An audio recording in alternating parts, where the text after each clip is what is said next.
Tonya Harding, once a dazzling figure skating prodigy with Olympic dreams, became one of the most vilified women in America overnight. The 1994 attack on Nancy Kerrigan shocked the world. And within days, Harding went from national treasure to tabloid target. But behind the headlines, the sneers, and the media frenzy, there's a question that still haunts the story decades later. Who actually broke first? Tonya Harding, or the relentless 90s media machine that devoured her? In the early 1990s, Tonya Harding was unstoppable.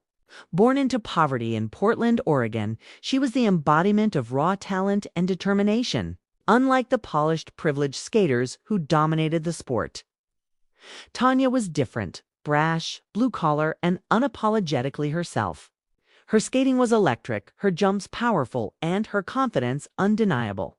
She wasn't just competing. She was rewriting what it meant to be a figure skater.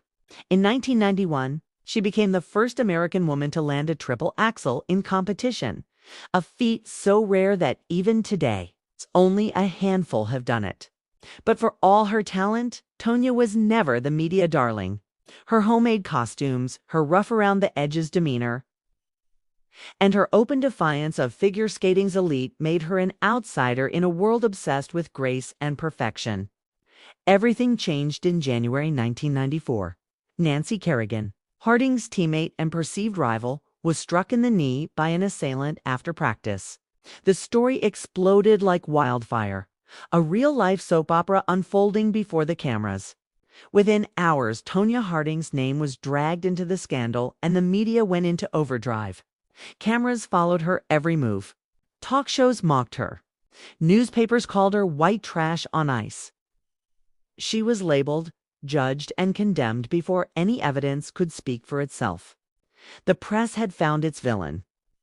And Tonya Harding, a working-class girl who had dared to challenge the pristine image of American figure skating, became their perfect target. But behind the spectacle was a woman crumbling under unbearable pressure. Harding maintained her innocence, claiming she had no prior knowledge of the attack orchestrated by her ex-husband, Jeff Gillooly, and his associates. Yet the public didn't care. They wanted a story, and Tonya's downfall was ratings gold. When she was banned from competitive skating for life, the cameras didn't capture triumph. They captured the breaking of a spirit. Harding, who had clawed her way to the top from nothing, was stripped of her identity and left to navigate a world that only wanted to see her fail. The media's obsession with Harding wasn't just about scandal. It was about class, image, and control.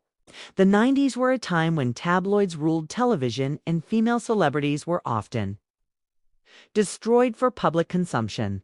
Tonya Harding became a symbol of that ruthless system. She was an easy villain, a woman who didn't fit the mold. The press didn't just report on her. They rewrote her story, turning her into a caricature. Every tear, every stumble, every desperate attempt to rebuild her life was twisted into spectacle. Decades later, Harding's story has been re-examined through documentaries, interviews, and the acclaimed film I, Tonya. And with that, public perception began to shift. People started to see the woman behind the scandal, a survivor of abuse, poverty, and exploitation, who was crushed under the weight of fame and scrutiny. The question remains, did Tonya Harding truly break under the pressure? Or did the media break her first? Her story is a tragic reflection of a time when the press decided who was hero and who was villain, and when a young woman's entire life could be destroyed by a headline. Tonya Harding wasn't just competing on the ice. She was fighting a war she could never win. And in the end, perhaps both she and the media broke victims of a spectacle that blurred the line between truth and entertainment.